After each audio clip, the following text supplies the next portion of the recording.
Chapter 6. Ricks. I've done plenty of stupid things in my life, but antagonizing Tristan might top the list. Realizing he finds me attractive, even though he can't stand me, gives me power. The problem is, I'm not sure how to wield it effectively. Tristan is scarce over the next 2 days, which is curious. He leaves before Flip wakes and returns in the evening, grabs food, and disappears into his room for the rest of the night. At first, I thought he was in avoidance mode. When I asked Flip if everything was okay, he said Nate was down for a visit and Brody had a hockey game, so he was spending time with family. I don't want to find that sweet, but I do. Also, my ego prefers the avoidance option. I catch Flip between hockey practice and one of his many dates and sit him down to go over his bank statements before my interview. All these small withdrawals. What are they for? I tap the yellow highlighted expenses, most ranging from $20 to $50, but occasionally there's one for $100 or $200. This week he made a $1,000 withdrawal and gave me $800 to cover groceries. He inspects the list and runs his fingers through his hair. That's bar money. Are there other expenses on your credit card too? I ask. He shakes his head. Not typically. I usually pay cash at the bar. And you only spend between $20 and $50 a night? I confirm. He nods. Yeah, I only ever drink one beer and then switch to water. Sometimes it's my turn to buy a round, so those are the nights when it's more expensive. Or I'll buy someone a drink. But I don't bring wasted women home, and I don't get wasted if the plan is to find a hookup, which it usually is. You only have one drink, I parrot. He gives me a look. Bars are expensive, and getting drunk is a bad idea if I want some action. Right. Okay, that makes sense. In some ways, I suppose it's better that he's sober when he's bringing all these women home. But the fact that he's totally clear-headed when he makes these choices is also unexpected. I file that one away to think about later. Or not. Okay, I'll add up your monthly bar expenses and everything else and tailor a better plan for you. Cool. I gotta meet with my agent this afternoon, but text if you have questions. He leaves me to my job interview prep. Yesterday, I spent a few hours with Hemi going over mock interview questions, so I feel more prepared. It takes most of today to come up with a new plan for Flip and turn it into a dynamic presentation. But by the time I'm done, I have projected investment revenue streams spanning 1, 3, and 5 years based on his current annual salary. Flip and Tristan don't come back until late, which means I don't have to deal with them before bed. Hopefully, by next week, I'll be gainfully employed again and I can start the apartment hunting mission. The following afternoon, I head to my interview at Dean & Sons. I'm nervous, but Hemi has assured me I have this in the bag. Graduating at the top of my class doesn't hurt, and neither does her recommendation.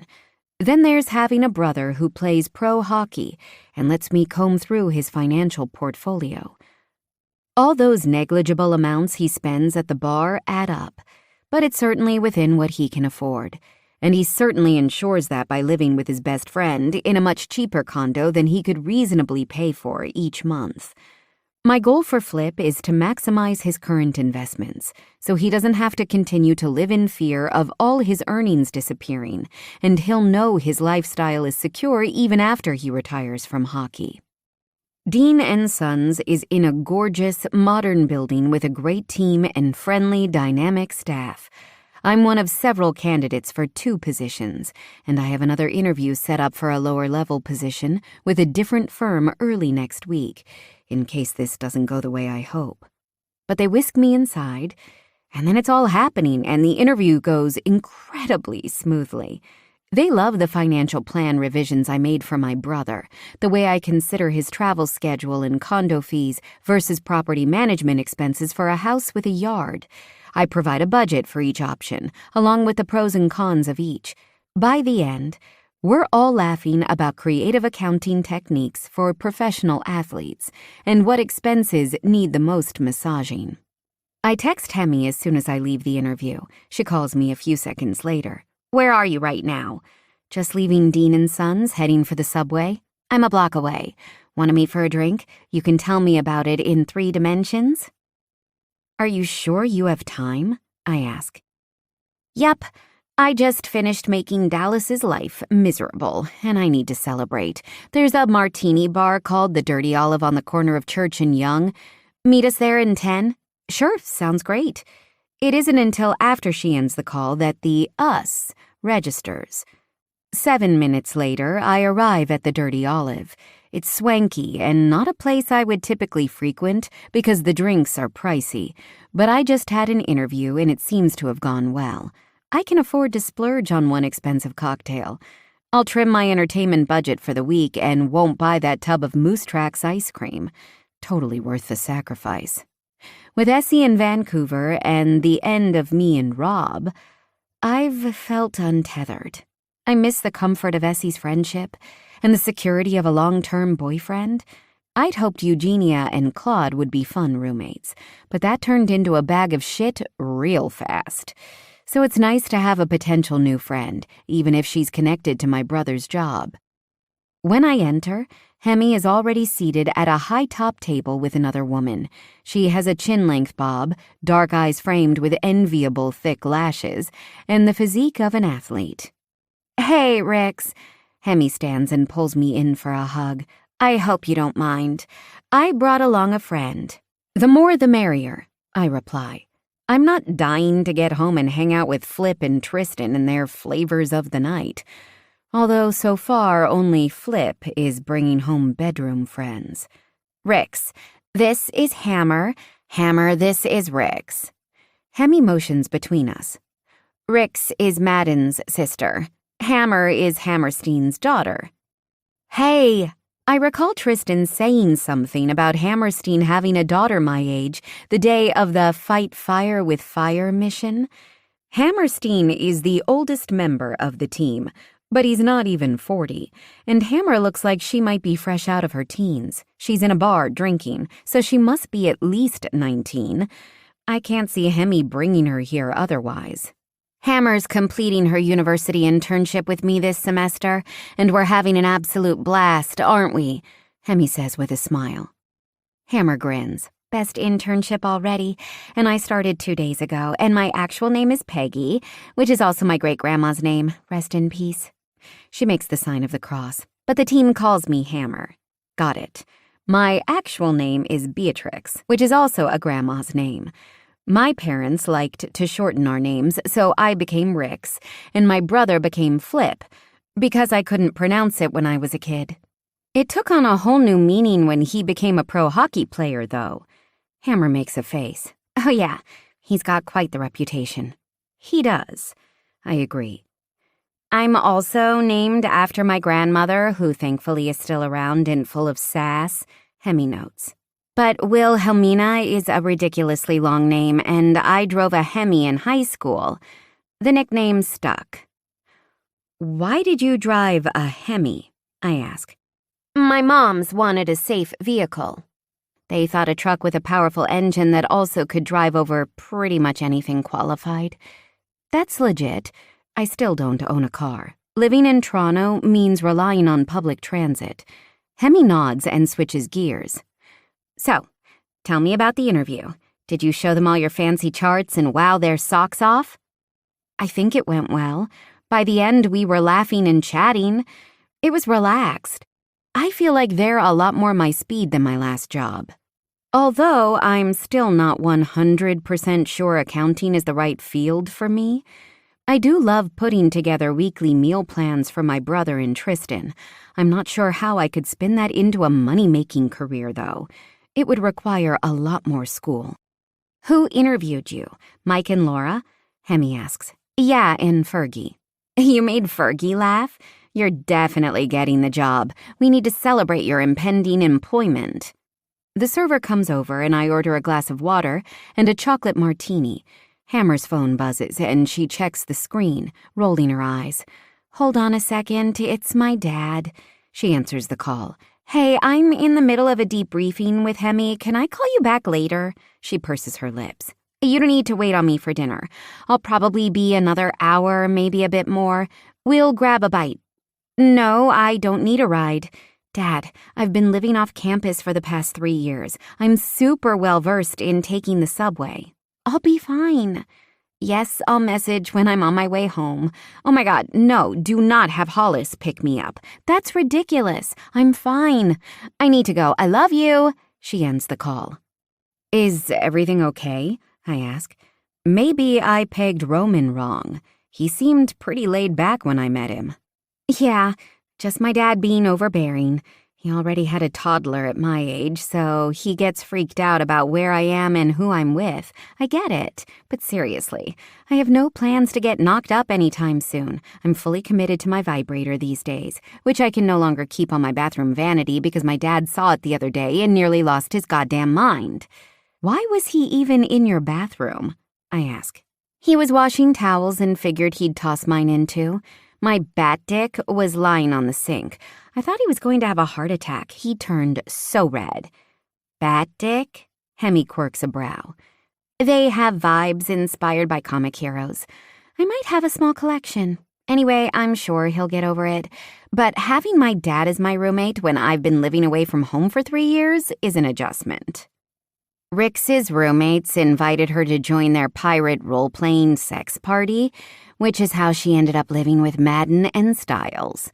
Hemi says, then cringes. Sorry, that wasn't my story to share. I shake my head. I tell anyone who will listen. It's like free therapy. I came home to find my roommate, naked, tied to a pillar in the living room. I decided it was best that I move out. Hammer nods slowly. That's understandable. Yeah, but my brother's place only has 1 bathroom, and I'm sleeping on a futon in their game room/loft. It has no doors, so the shower is my only private time. Hammer puts a hand to her chest. Please tell me the shower head is removable. Unfortunately, it's not. You poor thing. Hammer's tone is full of empathy. I'm sure Styles would be more than happy to help you out with that. Hemi smiles slyly. I almost choke on a mouthful of martini. We can't stand each other. Hemi shrugs. Doesn't mean he doesn't want you. And imagine how good the hate fucking would be. Styles is highly fuckable, Hammer says. I'm sure there are an extraordinarily high number of women who can attest to that, I mutter. I need those 2 to settle down. I get it during the rookie years, but Madden has sowed more oats than a farmer. Hemi stops herself, which I'm sure you don't want to talk about since you get to witness it firsthand. I nod. It's one thing to know it's happening thanks to the media. It's another to listen to it. Oh, God, Hammer blanches. I'll be moving out as soon as I've nailed down a job, I assure her. Totally reasonable. Hemi orders us another round of drinks and some appetizers. I internally cringe as I do the math and realize I've blown my entire monthly entertainment budget and cut into my grocery fund. I have savings, but without a source of income, I need to be extra careful. It's a tough line to toe, having fun with friends, but not spending money I can't afford to part with. But then we get to laughing again, and I relax. Eventually, Hemi calls for the bill and waves us off when Hammer and I pull out our credit cards. I invited you out, and this was a debrief meeting, she says to Hammer. I got this. Are you sure? That was the excuse I gave my dad so he wouldn't keep texting, asking for updates on when I'm coming home. Still, we talked about the team, so it counts. I thank Hemi profusely, and we part ways outside the bar with a promise that I'll message when I have job news. A new text appears as I reach the subway. Hemi has set up a group chat. I love that I've been living in this new spot less than a week, and I'm making friends. Most of my colleagues at my previous firm were older with families, so we never hung out after hours.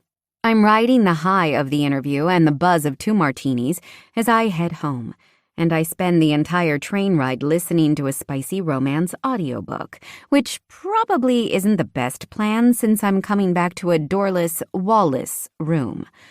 But when I arrive, my brother's door is wide open, meaning he's out. Tristan's door is shut, so he may or may not be home. I quietly climb to the loft, Someone was playing video games earlier based on the empty chip bag on the coffee table. The futon and the floor are littered with crumbs. I sweep the crumbs onto the floor and spread a blanket out over the surface of the futon, debating my options. Listening to delicious smut has me all amped up. The bathroom offers privacy, but if Tristan is home, he'll probably knock on the door to be annoying. I can be quiet about it. I can get myself off without making a ton of noise. I rummage around in my tote bins and find my trusty purple vibrator. It's nothing fancy, but it does the trick. I grab my clit sucker while I'm at it. It's noisier, but super effective. I lie on the futon. Mood music would be helpful, but I don't want to make unnecessary noise. I get up to shuck off my clothes and change into one of my nightshirts. Easy access is where it's at. I stretch back out on the couch, pulling a sheet over me. It's hot up here, but I can always shower when I'm done. I need some release. Maybe I can stockpile a few orgasms. That's a best-case scenario, but one will take the edge off. I bend one leg at the knee and rest it against the back of the couch. The other one I leave outstretched. My heart rate spikes as I run my hand down my stomach and pull my nightshirt up to my waist. I'm already clenching at the possibility of getting off. I hear movement below me. Tristan is home.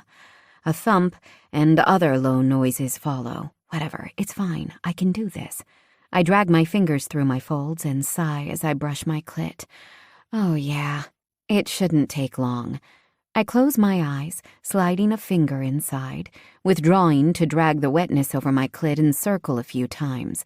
I slap my hand over my mouth to muffle my moan. I